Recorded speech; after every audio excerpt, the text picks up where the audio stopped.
లేదని పంచరమా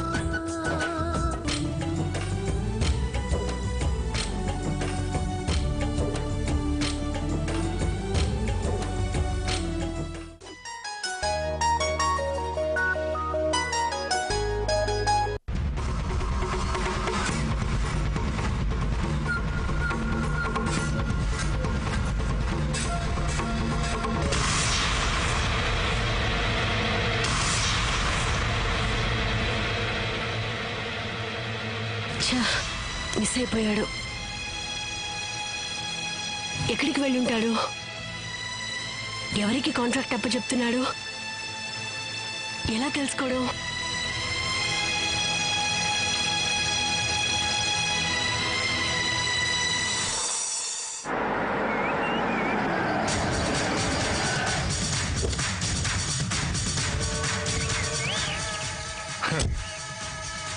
$50 కోట్లు.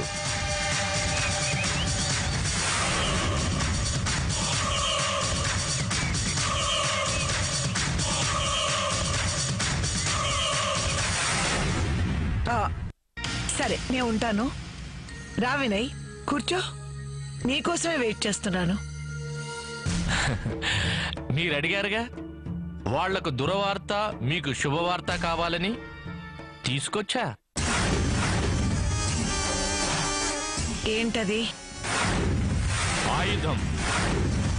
మన ఉమ్మడి శత్రువు గుండె పట్టుకుని కుమిలిపోయేలా చేసే ఆయుధం. రెండో వేటు కోసం రేట్ ఫిక్స్ చేయమని మరో కాంట్రాక్ట్ నీకు అప్పచెప్పాడనుకుంటాను. అంత కరెక్ట్ గా ఎలా చెప్పారు?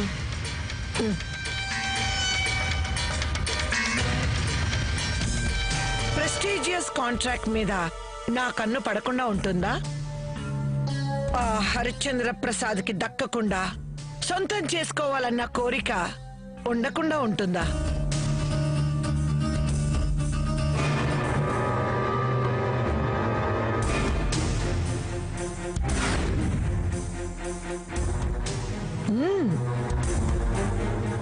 ఇన్నాళ్ళు బిజినెస్ పరంగా నెంబర్ 1 స్థానంలో ఉన్న హరిశ్చంద్ర ప్రసాద్ ఈ కాంట్రాక్ట్ కనుక పోగొట్టుకుంటే ఖచ్చితంగా నువ్వన్నట్టు గుండె నొప్పి తెచ్చుకుంటాడు.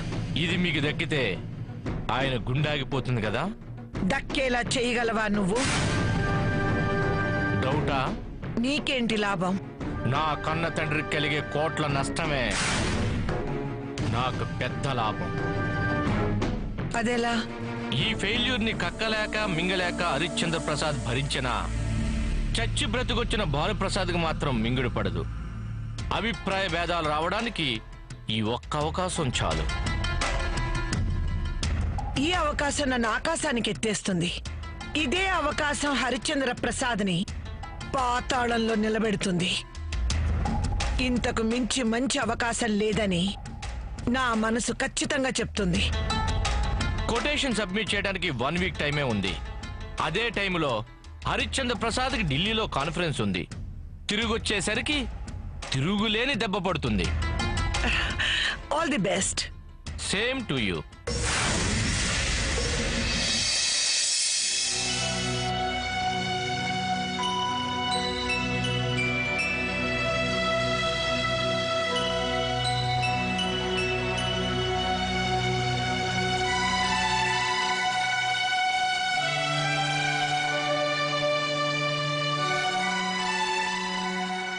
ఏంటి లెక్కలన్నీ?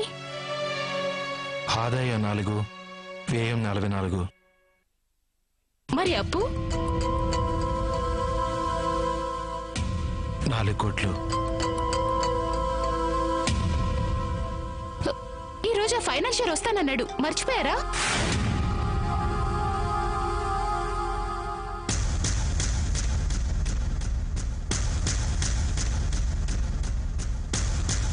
గుర్తుంది.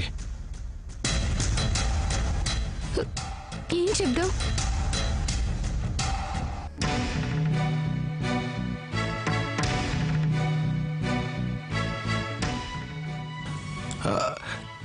నేను ఇంట్లో లేనని చెప్పు. ఇప్పటి సంగతి సరే, తర్వాత అయినా కట్టాలి కదా? కట్టాలంటే కట్టలు, నోట్ల కట్టలు కావాలి. వచ్చే ఆదాయం లేదు, కట్టే అవకాశం లేదు.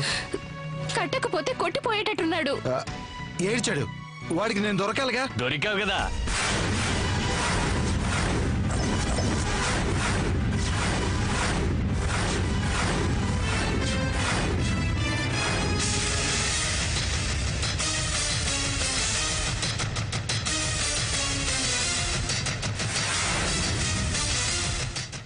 మీరా? ఏదో అంటున్నావు? అబే మిమ్మల్ని కాదండి, కూర్చోండి. మర్యాదలొద్దు, కట్టకపోతే కొట్టుకుపోయేది నేనేగా. మీరు ఎవరితో మాట్లాడుతున్నారో తెలుసా? నువ్వెవరవని నువ్వు అనుకుంటున్నావు? నేను హరిశ్చంద్ర ప్రసాద్ గారు అల్లుణ్ణి. అది చూసే అప్పిచ్చాను. అక్కడి నుంచి పైసా రాలేదని అర్థమయ్యాకే వెనక్కిమ్మని అడుగుతున్నాను.